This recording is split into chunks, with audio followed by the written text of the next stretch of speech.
Falcon fans, what's going on? Today is not really the best of days. This is a quick pop-up show. Gonna be here for probably about a good hour. You know how we get down. You either get right or you get left, but sit back, relax. We got some folks that are gonna be coming through sharing thoughts and opinions about what's going on, and we possibly might open this up to the fans. So let's get to it. Okay,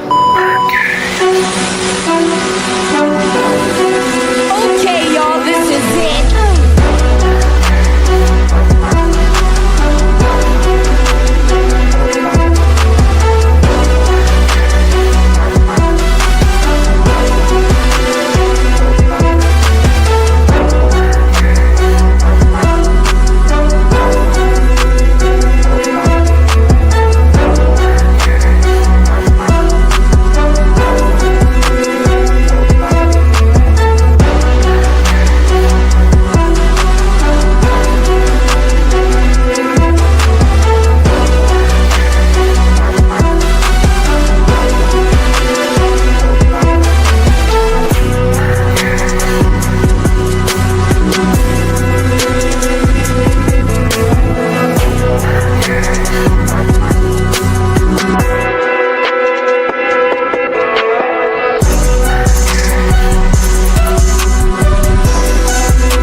Man, talk about a gut punch. This week has been very interesting. We're going to go ahead and bring it up to the Broken Wing report. This thing here is just different. When you sit back and you look at it, all you can say is, damn, these dudes at this point really are hurting. You lose your franchise quarterback for, well, we know it's going to be 4 weeks, but we don't know. It possibly could be for the season. So, again, we're hearing all these reports. It's nothing for sure, but I know for sure he's gone for a month. So at that point, you might as well say he's going to be gone for the rest of the season. However, hopefully it's not bad enough to where he has to get surgery. But if Michael Penix Jr. is out for that long and he's got to get surgery, he might miss some of the spring, might miss a little bit of the summer, because you're talking about a guy that has gone through 5 season-ending injuries. That right there is enough to sit back and make you sick to your stomach. And when you look at it, 5 times in his career, he's an older quarterback. He got hurt twice in Indiana, and he also got hurt at Washington. And now he's hurt in Atlanta. So when you look at it, it's one of the toughest things to deal with. However, it's just something that makes you think that, like we say, the game is only for a short period of time. But while the game is for a short period of time, you have to always be ready for it, because here's the thing. He had an ACL tear in 2018. He had a sternoclavicular joint injury in 2019, pretty much his shoulder, an ACL tear in 2020, an AC joint injury, again, his shoulder, and then you have an ACL injury, knee bruise, and sprain. So again, he's 25 years old, and he considered retiring from football before transferring to Washington. Let's just be honest. In 2021, he considered walking away from the game. But at this point now, it's okay. How much more can you take? How much more are you going to take? And at this point, you have to think about your mortality after the game of football. You're getting up there in age. You're closer to 30 than you are 21. Now, I want him to be on the field. I want him to be our quarterback, because this is who we picked. Now, I had concerns on draft day, and I talked about them. I said the injuries were an issue. It was like getting a used car, hoping that that engine holds up.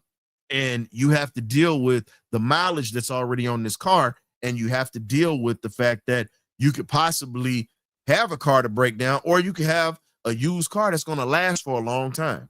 It happens that way. At this point, this time right now, has just been, let's just say this here. He already had a little bit of a shaky confidence when it came to bringing when it came to using his mobility. And that comes from his legs.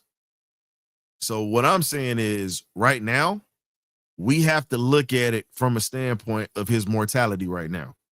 Look, you got farther than anybody else. Your career is not over with yet. Now, you have to make that decision, Mike, whether this game is still worth it, because you've been hurt 5 times. 5 times. I've been hurt twice, but 5 times. You need to look at some of these old players. Yeah, they love the game, but you got to look at the fact that they struggle in their afterlife. Most of their money goes towards medical bills. It's hard for some of them to get insurance policies for health. You have to look at the fact of the matter of you're going into a situation to where we're talking about your mortality physically. You have to take care of yourself once this game is done, once we stop cheering your name, because what happens is the fans move on. The fans move on. This is the stuff that people don't see. You look at the legendary players like a Jim Otto, who had over 50 surgeries on his body. You look at Bruce Matthews, Jake Matthews' dad, has had over 20 surgeries on each knee. So when you look at it, there's a lot that people don't see that goes on pretty much off the field behind closed doors. A lot of these guys play with pain for their whole career. This guy is public because he's a quarterback, but you get linemen, you get corners, you get linebackers, you get guys that get beat up all the time, running backs too, that get banged on, and they have nagging injuries that does not get reported. You have to look at the fact that this is the 5th quarterback that we've had since Matt Ryan. The 5th. Now, this man was drafted to be a franchise player for us. Now, most of you aren't going to want to hear this, but this is something that you have to also look at. When he comes back, is he going to be the same type of player? Is he going to play with is he going to play with his heart, or is he going to still be a little timid when he comes back? Because that right there plays into your psyche. Michael Penix Jr. has all the talent in the world to be a great quarterback. However, that body of his is not holding up. Jaden Daniels is another one. Great quarterback that showed flashes that could play. Unfortunately, he got hurt again. Both of those quarterbacks were top picks, but no one talks about those injuries that they've had. Both of them have had serious injuries. And you just saw Jaden Daniels mess up that elbow in his non-throwing hand. Thank God. He's got to get Tommy John surgery. So he was blessed. He dodged a bullet. But at the same time, the wear and tear adds up. Then you have Drake London with a PCL injury. Pretty much your patellar cruciate ligament. That is your other ligament in your knee. That's behind your ACL. So when you talk about it, your knee has to have stability. You only have 4 ligaments that are holding your ACL, MCL, and your LCL, and then you got your PCL. So at the end of the day, 5 ligaments. So if you're sitting here looking at it, you got to pay attention to it. That is serious. But at the end of the day, I just look at it like this. We have to start looking at other options right now, because Kirk is here, but Kirk is going to be gone. I got you in the back. Went out. I was getting ready to bring him up, but you have to look at it like this. When you have those type of injuries, you got to make sure that you put yourself in a position to take care of yourself after this game is done. But Penix, at this point, you have to look at the fact that you're in a business. Fans, we love you. We want you to be here. But at the same time, I'm in the business of winning. And the business of winning means this. I got to bring in somebody else, even though you're here, to push you. I need you to you're going to either be good, or you're either going to be not, or you're either going to get pushed to something. You don't have to meet a challenge when you come back. But I got to have somebody here to cover my behind. That's all I'm saying. At this point, you still, and it's not all of him, because I said this at the beginning of the season. We don't have championship depth on this team. And when your starting line got hurt, our starting offensive line was injured. I said the worst fears of this is this: your offensive line gets hurt, you have backups that are not capable in the pass protection to protect this dude. Because if you look at where that blitz came from, it came from his blind side. And he got pulled down and he fell awkwardly. And it just happened. A freak accident of him just being pulled down and him falling a certain way. It happened. So now you have to rely on the guy that y'all kind of we all shoved to the side, and he's getting paid his money. So he's got to earn his money at this point. But let's get to it, man. We got K-Dub in the building, joining the pop-up show. What's going on, man? Now, I just wanted to chime in on the pop-up show before I go off and do some other things. I didn't know we had a show today, but I just wanted to chime in. Just say get well soon, man. I mean, everything you're saying is correct. I mean, he has a extensive injury history that we have to having to play. But the key thing is, right now he's still the starting quarterback, but he just had, like I say, he has to go under the knife and see what these NFL doctors can do to his knee for him and for the future. But everything you're saying is correct. He does have to rehab and get ready and then think about his future. But I mean, NFL quarterbacks get hurt all the time. So a lot of the slander that I'm seeing on all these websites, so it just is ridiculous. The guy really didn't get a fair shot at it, because I feel like the coaching staff and the offensive line really didn't do his best interest at heart. So even if you bring another quarterback in here, he is going to have to deal with the same exact things. So I say rally around the guys that we do have. Kirk is just going to have to finish it out. We've already seen what Kirk has to offer, but let him earn these millions that he's basically got from us, and we'll go on and move on to next season. We had to move on to the next season anyway, because it looks like it's a wash anyway, the way we've been playing, just to be honest. But I'm not going to poo-poo on the guy. He's already down. Can't kick a man while he's already down. He's already hurt his knee again from this piss poor offensive line. Even from the start of the season with McGarry going down, just makeshift offensive line. And what I'm saying, a lot of injuries. The receivers really didn't help him out, so forth and so on. But we don't want to go down the list. Like I said, we can't help that. That's who the organization took with that pick. So, but here's the thing. I hate that he's hurt, but I'm gonna keep it a buck with you on this. And this is gonna be some people not gonna like to hear. You ain't gonna like it, and it's fine. And everybody in here is not gonna like it. He's been inconsistent this year, and it's not all on that offensive line and not all on the receivers, because he wasn't seeing the field in a lot of games either, because we all talked about that. There were tons of passes that were sailing, and his fundamentals and the mechanics, that's not on this coaching staff. It's up to you to have, and here's the thing. When you get to the NFL level, it's pretty much processing that playbook and them putting you in position. When it comes to your fundamentals and everything else, that is your responsibility and your college coach's responsibility. Kalen DeBoer and Ryan Grubb failed him when it came to that, in a sense, because if you look at his footwork, we all knew what we were getting, and we said it were some things he was going to have to tweak because they didn't work on that in college. Now, you can see the difference between night and day. Now, I'm not sitting here comparing those two, but Jackson Dart came up under Lane Kiffin. Kiffin is a quarterback guru. If you look at some of his guys, they're solid when they get to the league, but the fundamentals are there. Jackson he's a different kind of cat. But we got to see if he gonna last up in New York with that BS that he got as an offensive line too. But yeah, that's what I'm saying. I mean, he's been banged up. He's in and out the lineup. That's what I'm trying to get. He may be more but here's the thing. But when I said the offensive line was not great earlier this year, I got pushback from everybody for saying that. I got pushback saying that I pooped on the team, and the problem. No, I mean, I'm not. No, you didn't get pushback from the line that we playing right now. Is not the starting offensive line. We got a lot of Rudy Poops up there with some of the starters. Pushback for talking about pretty much the back. We don't have any depth now. We don't have no depth. I will concur that. I will say that with 100 times over. We don't have any depth. But here's the thing.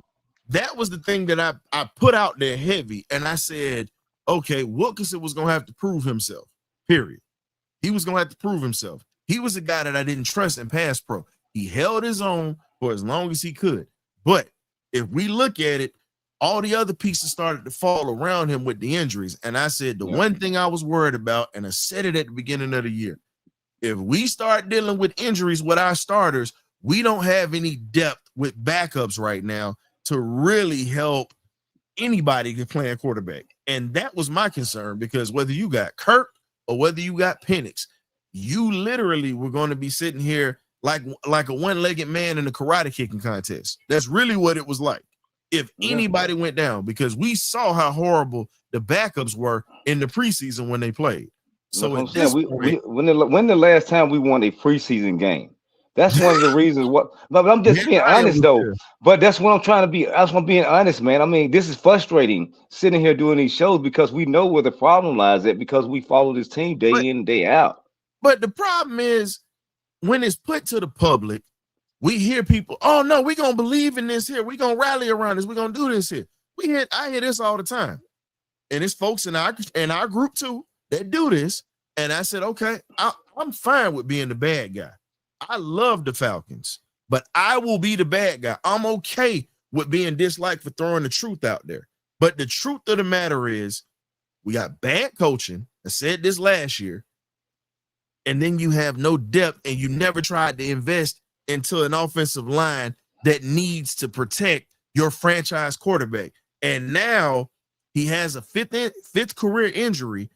You don't know how that's going to play up here in his mind, because that right there is going to stop him from processing and actually getting up here. And right now, we don't even know what a leadership standpoint is going to be next year. So if we do get new leadership in here, Penix might not be our guy. This is if they fire Raheem and bring in another quarterback. And you got to remember, just like we always talking about, if we get a new coach, you got to remember this. That coach might want his own quarterback. No, I understand that. That's what the waters that we're treading into. I understand football very well. I understand when a new organization comes in, they're going to want to get their guy, but they're also going to have to deal with the contract that's there with Michael Penix. So they may move him, try to trade him, or whatever it may be with that situation. We had to cross that. Rookie. He's still on that rookie deal. So that's what I'm trying to hurt us financially at this point. Yeah.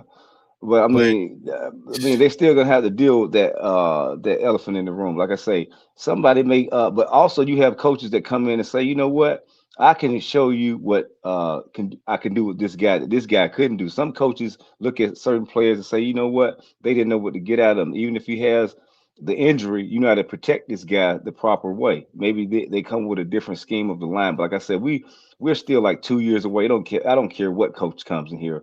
We have a lot of holes, a lot of things to fill up. But wait a minute. Wait a minute. No, I'm gonna hold your feet to the fire, because you wasn't saying that early at the beginning of the season. You didn't say that, because I was saying that, and you were saying, well, I'm not gonna poo-poo these guys. I'm not gonna say this. I'm finna just ride with what we got, and this is our squad. I believe in them. But now you're saying this. But I was saying this at the beginning of the season. At the beginning of the season, yes, I was saying that when we didn't have all the injuries we had. I did also say, going way back into the season, that we needed to stay healthy. I know I'm on record for saying that we didn't stay healthy. We did not stay healthy. We did not stay healthy, and we did not stay healthy. But we did not stay healthy, right? No, it's not just banged up. Even when we were healthy, we were not good. Let's keep that a book. We were not. We haven't been healthy since the start of the season. We lost McGarry for the season. Okay, so we came in with Mooney hurt. Okay, outside of Mooney, we had. I'm done doing the show, man. This ain't going. That's cool. But all I'm saying is this: this is all we got at this point. At this point, this is all we got. When you sit back and you look at it, there's a ton of stuff that's going on. A ton of stuff that's going on. And it's a problem. We had issues all the way around from the start. It's what it is. But no one wanted to take accountability for that. And we had problems with it. When Ray McLeod called that out, it was a problem. It was a big problem. But when you sit back and when you see people's feet that was held to the fire or whatnot, they just pretty much eased on. Look at what happened with Ray Ray. Look at what happened with Ike. They were held to the fire and they ended up leaving. And it wasn't on their account. It was on a coach who didn't want to take responsibility for what was going on and the problems that we had all the way around. All I'm saying is this. When are we going to sit back and hold everybody accountable in this front office? When are we going to sit back and call a spade a spade? It's okay. Hell, I was wrong about a lot of stuff this year. I have no problem with saying that. I said we was going to win 11 games. I was wrong about it. I was dead wrong about it.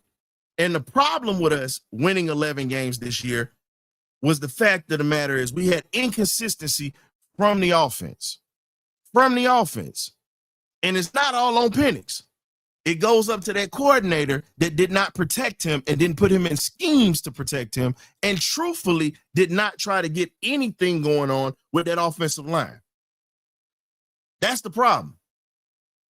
The issue that we've had for years is the fact that we're not realistic about a lot of stuff with this team. We're not a championship team yet. Playoff team, we should be right now. With all the talent that we have, we should be right now. But we're not. We're not. So all I'm saying is, when can we do that? Because guess what? I was wrong about the offensive production. I was wrong about Zach Robinson learning his mistakes from last year and building on top of it, having better weapons. I was wrong about it.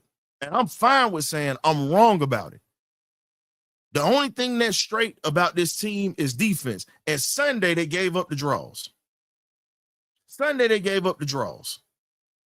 And it was frustrating to watch us give up a lead the way that we gave up a lead. And that was just messed up. It was messed up. So when we sit back and we look at it, what else can we do? What else can we do? Because coaching at one point, coaching matters. But the problem is, when are we going to start getting pieces in here that is going to help build? You got young players that have no guidance or no leadership. You have none.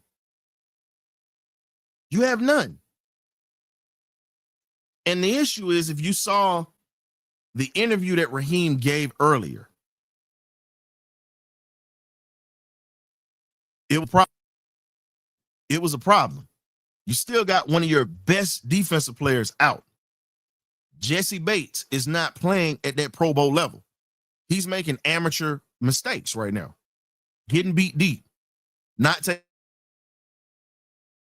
proper Eagles tackle. He's literally in a horrible spot. Period. We gotta hold them accountable.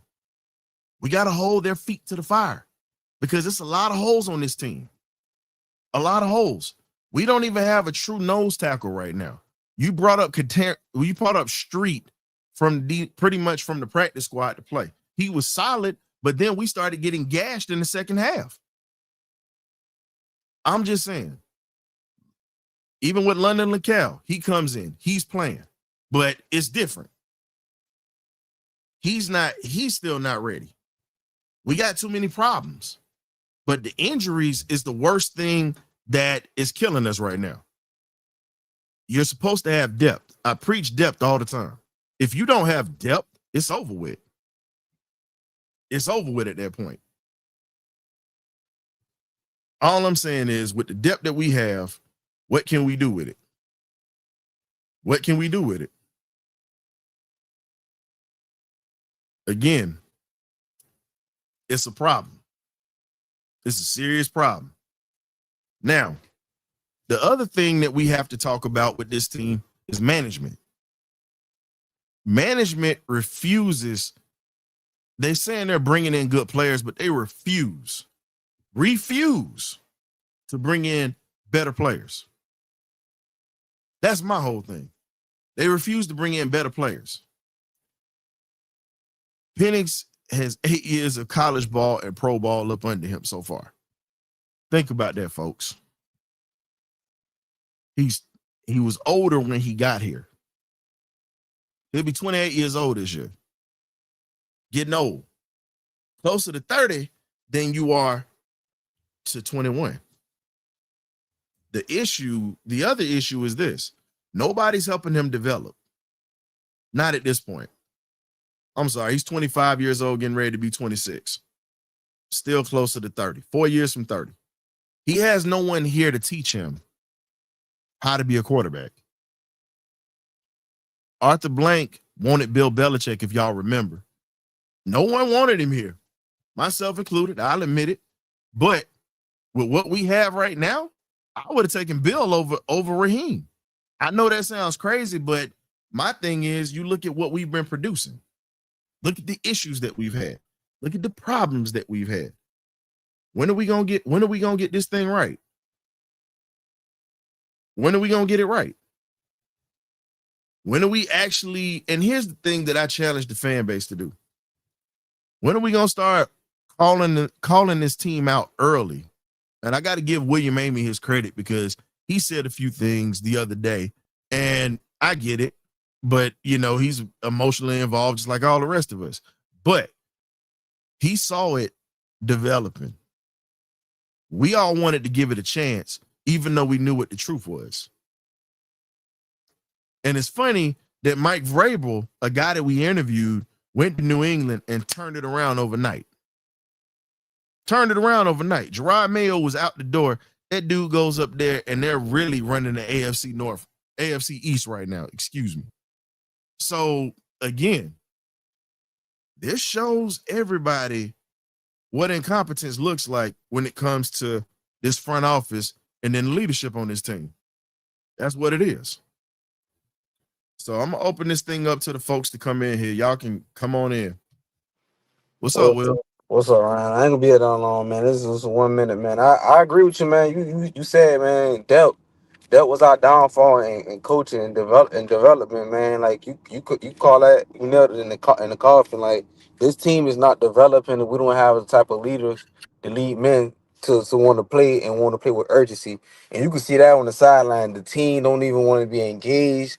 Players not even trying to encourage other players. Like, dudes looking like, man, this is my last season, so what should I care? I'm like, my payroll check.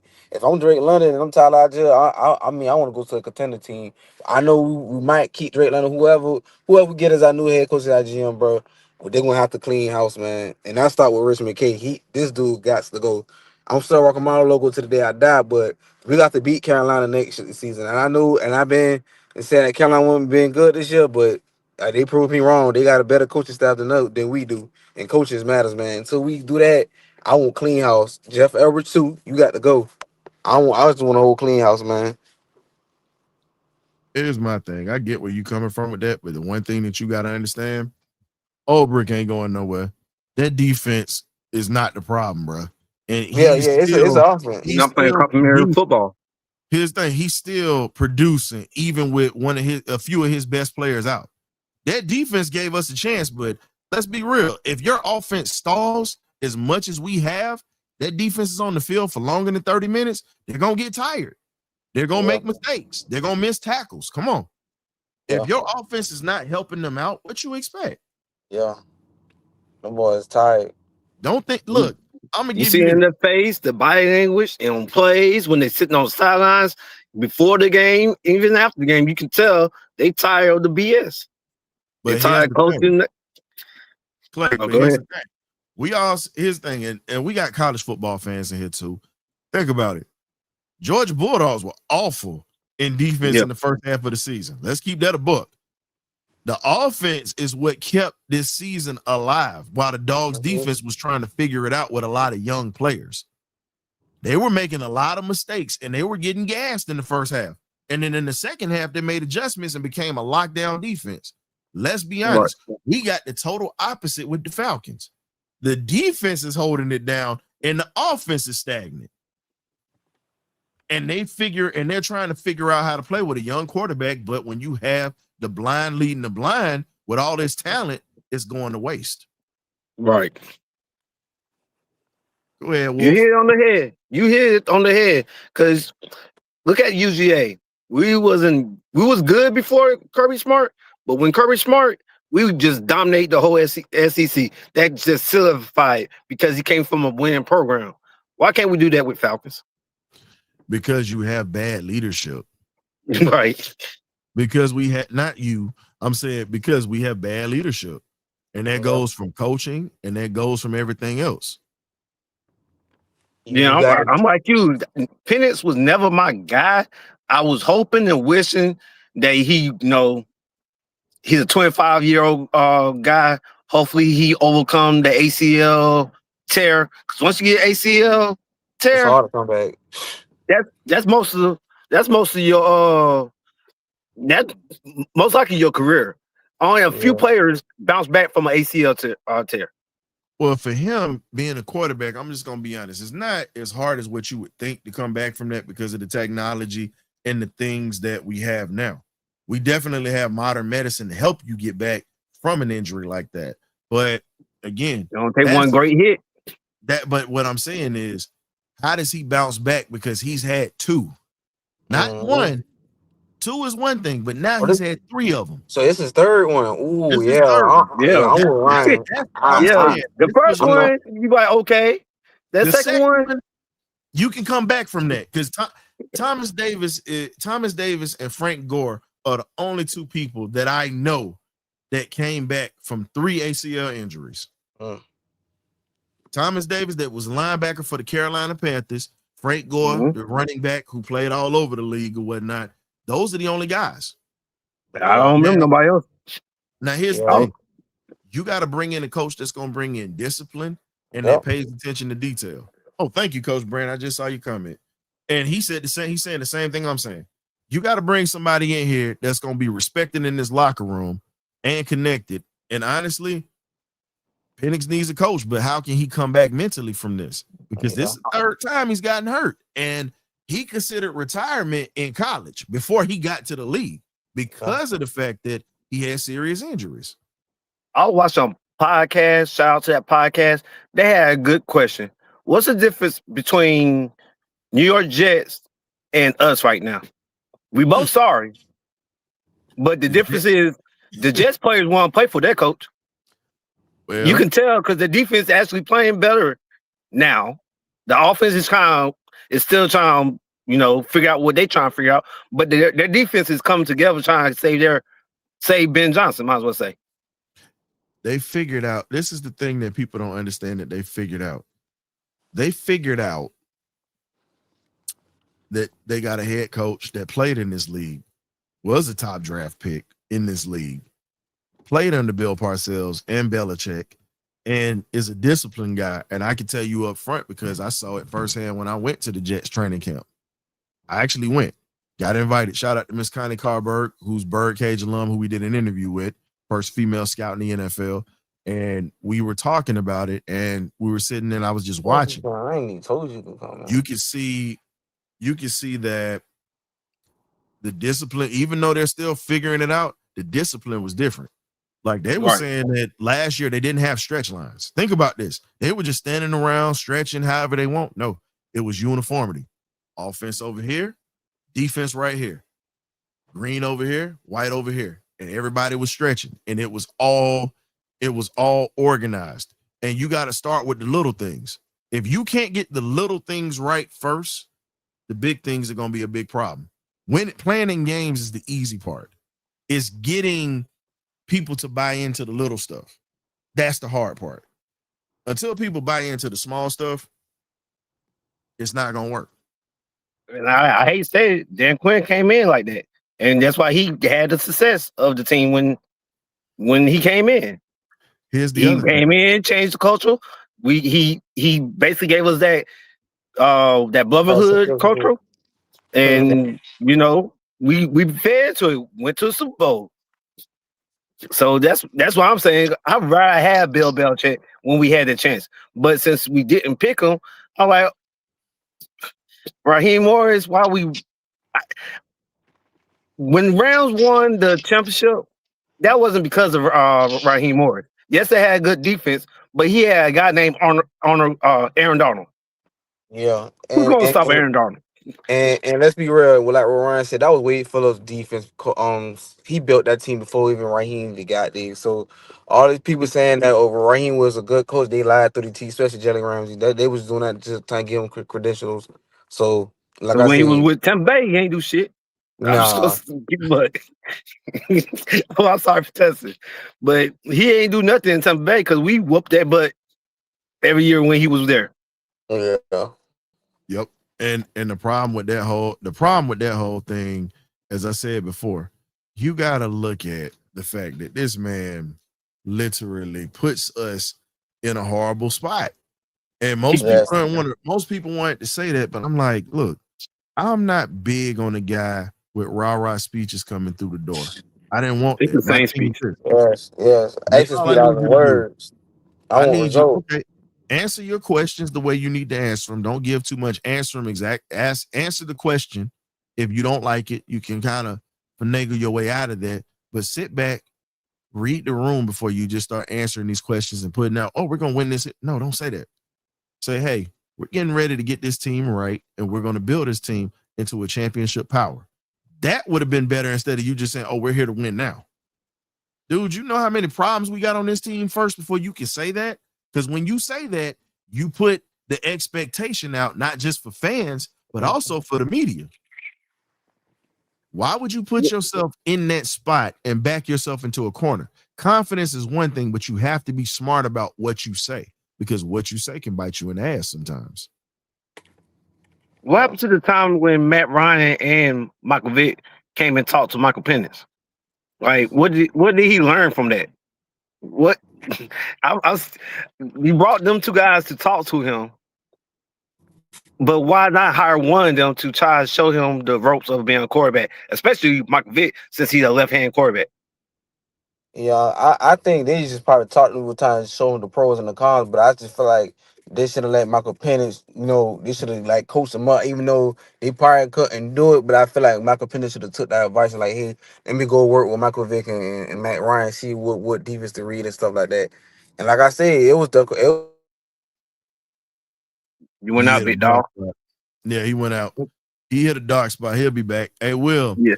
we'll bring you back on when you get back in it. But I'm looking at it from, as we say, it's just one of these things that you got to pay attention to. And at this To be honest point, with you, they were also fan base of paying attention to this team. Like, I, yeah, it's a very slim chance if we win 7 in a row. If we do, I'd be shocked. I'm gonna be first one to say I was shocked that we won 7 in a row. But at this point, I don't think they got the fan base because you got Zach Robinson calling the same plays over and over, and then you got Raheem and like he can't tell Zach like, hey, change up plays or make any type of adjustment in the game, stuff and hold on to his timeouts. We tired of it. well, yeah, my I agree. thing was, and I'm gonna say this, I was wrong for this, and I say it like this. I said we were gonna win 11 games because I saw the talent that we had offensively, and I I did saw too. we built defensively. I said 10 games is the worst. 11, I had us winning. Many other people said 8, 9 wins, and I said, okay, I can see that. But when you look at what we have on paper and what we've showed and what we showed in the first beginning of the season, you have a team to win 10, 11 games. You dropping the draws. Oh You man, literally are just you literally are giving yourself problems. Like if you bring in a Matt LaFleur or a Gary Kubiak that comes in, you know what I mean? When you get guys that understand how to call offenses, how to use personnel, that right there on top of this defense, you give this defense a freaking 3 touchdown lead. I guarantee you they're gonna play their butts off to not give up the draws. yeah, yeah, But I can't really say that because again, our offense didn't give them anything on Sunday after the second half. yeah. We were outscored in the second half. Yeah, it wasn't no adjustment, man. Like you said, that halftime, I just felt like a reason when we went to overtime. Like, man, we might lose this game, bro. Because anyway, we shouldn't even take this to overtime. If the offense could have kept running the ball, what we was doing, we could have won this game. But man, I got one question, Ryan. You think Tyler just gonna stay, or you think he gonna go and get his bag and walk? Here's my thing. Tyler Algier wouldn't be wrong. Tyler Algier wouldn't be wrong to walk. Just gonna keep that a buck. He wouldn't be wrong to walk. And the reason I say he wouldn't be wrong to walk is because we're wasting his prime years. We Mm. don't even really use him. Let's be honest. We don't even really use him. If we're gonna sit back and talk about it, if we sit back and we talk about it or whatnot, you got to look at it from a standpoint of what can we do.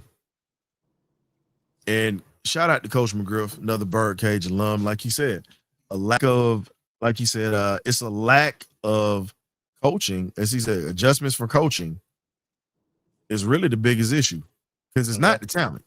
Yeah. The talent is here. The talent is here. My problem is what can you do with the talent? And that's been the $1 million question. Yeah. So if we're gonna sit back and be honest about it, we really have players.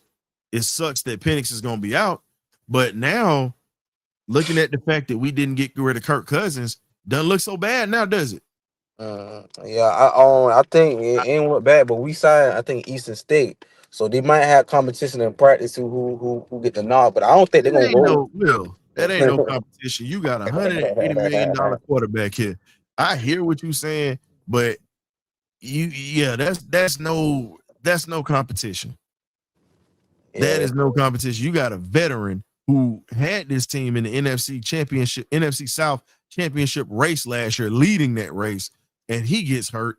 And the negligence of both parties of not being honest screwed up the playoff hopes last year. So you got a guy that knows how to play. Right now, he's just trying to get his stock up so he can get the hell out of here. And yeah, now that Penix is getting ready to be gone, Kirk is getting ready to get all these snaps, and he's really getting ready to play probably his best football since he's been in the league because he's trying to get out of here and he wants to go somewhere to start. Right now, he's going to have a starting job, but it's not promised that it's going to be permanent. yeah. I'll be honest with you. I think every 31 team is not might give Kirk Cousins another opportunity. And how he threw them balls yesterday, he threw them medicine balls, got Drake London hurt. Nah, I think Kirk done. He washed for me. For all Well, I here's got, the thing. He didn't put Drake in that spot. That dude cheap shot at Drake, bro. He didn't put him in that spot. I'm just gonna keep that a buck with you. That was a dirty shot taken. Think about it. yeah, If Kirk put him in a bad spot, Drake would have said something to him. yeah. Notice how he tried to fight that guy for trying to pretty much hitting him in his knee. Yeah, I seen it. Drake got up. He was arguing. The officials trying to break it up. Yeah, like I said, some of them players was doing some dirty hits, so they was hitting us. But that's a part of the game. But I felt like the team should have came with a more passion. Think there was a better team than Carolina, but obviously we didn't. So like I said, I'm waiting for the season to play out, and we praying that they could just clean house, man, because that's what I'm really praying for. I hope they do the right thing. But here's the thing: you always say you want him to clean house, but Arthur Blank is not like that. Yeah, Let's just well, be too. honest. I know how Arthur Blank is, but I'm just looking at how this roster is. We don't have enough draft picks this all season. We only got 5 draft picks. And we got a harder schedule. We play. I understand some teams can get beaten every given Sunday, but I just don't trust Raheem. I won't give Raheem another second chance going on a third season. I understand you want to pay all these quarterback coaches. We still paying Arthur Smith, but you got to get somebody in who gonna call plays and have game adjustments, calling the fields and calling and knowing with awareness and adjustments. I just don't trust Raheem moving forward, and I think they should respectfully he shouldn't give a third opportunity to the coaches team. I'm sorry, he got to go. I don't care who we get. Get somebody. I don't care if you blue, yellow, red, purple, white. I don't care. Hispanic, get the job done. That's what I want. I want results. But I here's don't the care about thing: you.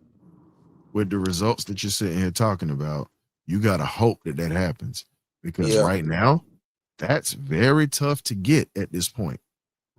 Let's yeah. just be honest. You can't get results if you got bad leadership. Yeah, but that, like I said, that's go with the front office. Like I understand people keep saying Rich McKay don't have anything and put to do with it, but I feel like he always around his team and always talking Arthur Blank for hiring the right candidates for this coaching staff. That's what I believe. And until we really pull him the strings and let him go, and then this team probably if we get the right people around who's not going to be playing, just like hey, every player on this roster have to earn they scraps to get contracts or whatever. I want one of them coaches like, I don't care about you. I go in the draft and get who I want, as long as he come on here and play every Sunday, give me the all. That's all I want. I want a nasty football Atlanta 1998 team. Play physical defense and run the football. I could care less about air raid. Well, here's the thing. You're saying that, but we got weapons that we're going to throw to. Coach McGriff, Nathan Carter, the kid out of Michigan State, is the Falcons' third string running back. Nathan Carter. So that's who the running back is. But again, at this point, yeah, you're right, Brent. It's the definition of insanity at this point. But we're going to go ahead and pay some bills real quick, man. Y'all sit back, relax. We got you covered. Thank you for coming in, Will, for a little bit. Yes, sir. I'm not ending just yet. We got a few more things we're going to talk about, and then we'll catch you later. Swooping in like the peregrine falcon, the birdcage is going to take you on a journey. Tap in with us before every Falcons game. We have the pregame meal where fans can come in, talk about their likes, dislikes, and concerns for the upcoming game. Also, we have the halftime analysis that you check out. And then we have, for every fan afterwards, the party line and benediction post-game show. You know how we get down. You either get right or you get left. We'll catch it in. Ghost. Birdcage. Thank you for tapping in for this quick pop-up show. I'll say this, man. This is one of the things that appreciate you, Johnny. Appreciate you. I look at the way that this team is constructed. It wastes prime years from football players. Now, I need to hear this from Falcon fans that are across the country. Are you guys actually going to finally give Matt Ryan his credit? Are you going to give Julio Jones his credit? I know we still mad about that Super Bowl and everything else, but if you look at it, we haven't won anything since them guys left. The winningest years was under former Birdcage alumni that came through here. Mike Smith, shout out to Coach.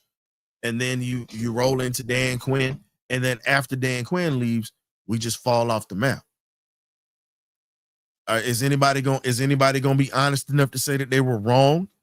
I know you don't like Matt Ryan. You can say what you want, but the man was a winner. The man had us in playoff contention. And after he left, we haven't won a damn thing. We've been on the cusp of it. We haven't won. How much are y'all gonna trash that man? Because he damn sure did more than Michael Vick. A lot of y'all gonna be pissed at me for saying that, but it is what it is. And I'm one of the biggest Vick fans here. I still got my Vick sneakers right here, my jersey, and I still support him in Norfolk State right now. But let's keep this a buck. The winningest quarterback in this history wore number 2. Took us to a championship. Yeah, we lost, but again, everybody wants to put that all on him. Why don't you put that on the defense that was ranked horribly? Put that on your head coach. Put it on Shanahan. There's a lot of blame to go around. That man put us in position to win that game. Missed chip block. Bad play calling. It's a lot. We are going through, for us older Falcon fans that have been here for 20 plus years. See, I became a fan in 91. So I lived through the Jeff George years. I lived through Chris Chandler trying to figure it out. And once we figured it out, we won. I lived through Bobby Hebert. I lived through, the Joey Harringtons and things of that sort. But yet and still, everybody wanted to give Mike Smith crap. But Mike had this thing rolling. Dan Quinn walked into a situation where his team was built and he did something with it. Let's look at it. Look at Washington right now. He rolled into Washington. They already had pieces. They just needed a quarterback. They got to the NFC Championship game. They had a stingy defense with Ron Rivera. They had pieces on offense. They had that offensive line put together. He took somebody else's team and went to an NFC Championship with them. So what I'm saying is I'm not taking away because Dan Quinn was successful with other pieces. And my thing is he had the chance to cement this franchise and keep that window open to win more. But ever since 2017, The last time when we had Steve Sarkisian, who just took a good old-fashioned ass whipping from Georgia this weekend, screwed us by trying to make Julio the hero instead of going to Tevin Coleman in that game against Philly. We have not been right since that game.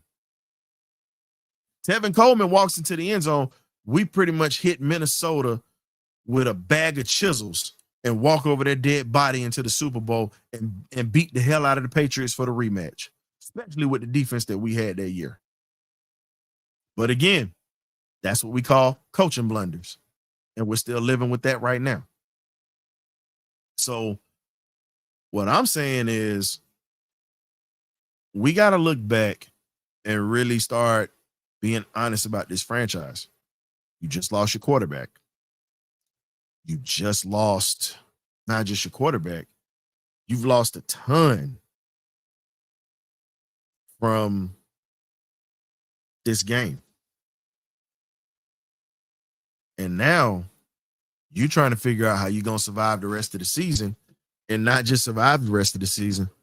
How do you keep guys here? Because a lot of these guys are going to talk to their agents if Raheem isn't gone, or if this goes into another direction of a rebuild where we don't get a coach that's competent. You're going to see a lot of guys leave Atlanta. Tough days to be a Falcon fan right now. But this ain't for the weak at heart. If you're a Falcons fan, this is your life. This is my life. We still support this team, win, lose, or draw. But you have to understand, we're in dark times right now. Could have been light times, but again, stubbornness, no accountability, and pretty much when people hold your feet to the fire, you run, you duck questions, you slide the other way. And that's a problem. We have it here in the fan base too. We got to be real about this team. If we can be real about what we are and building towards, we probably would be better off and we wouldn't stress as much. We all love this team. We all want this team to get a championship. But until we get competence, honesty, and a business and a strong-minded coach and a strong-minded GM to tell the top dogs, hey man, butt out. Let me build this. If you're going to give me a job, let me have a job and let me do my job. I don't need you holding my hand. If I'm qualified to do the job, allow me to do my job. If you don't feel as if I'm qualified, let me go elsewhere and let me go seek employment elsewhere. Just saying. The other thing we got to figure out now, we got to play the Saints on Sunday. They're a bad team. They're last in the division. The last thing I want to do to compile this season is lose to them. Bad enough we got swept by Carolina. We need to go in their house. We need to kick their ass and get out of there. I don't care how the win happens. It just needs to happen. Saints are looking to lick. They're licking their chops to play us right now because we're just as bad as they are right now. Just saying. We're just as bad as they are right now. And the last thing you want to do is be 0-4 in the division. You're pretty much going to be last place for the rest of the year. Out of all teams I don't want to lose to is them. If we sweep them, you know what? Let the chips fall where they may, how the season goes. But that is a team I do not want to lose to. To hell with the New Orleans Saints. I stand on it. No matter how bad things are, that is a team that, hell, I'll even suit up for. And I'll go take a 15-yard penalty and go knock somebody out. Bump that. Don't want to lose to them at all. Hate the Saints. Will always hate them to this day. I respect players that have come through that organization because they were great players, because I'm a student of the game, yes. But as an organization, I hate the New Orleans Saints. If I could flush the toilet, I would, just to be honest, folks. If I could flush them down the toilet. They already play in the Toilet Bowl Stadium. Why not take a dump in that stadium and flush them Sunday? right there in the Mississippi River. But definitely appreciate y'all tuning in today for the quick pop-up show. We'll definitely catch you on Thursday. Like we saying here, you either get right or you get left. You got right, so get left. You get right. Before you get left, go ahead and hit that like and subscribe button on the way out, man. We'll catch you next time on the Birdcage. Thos.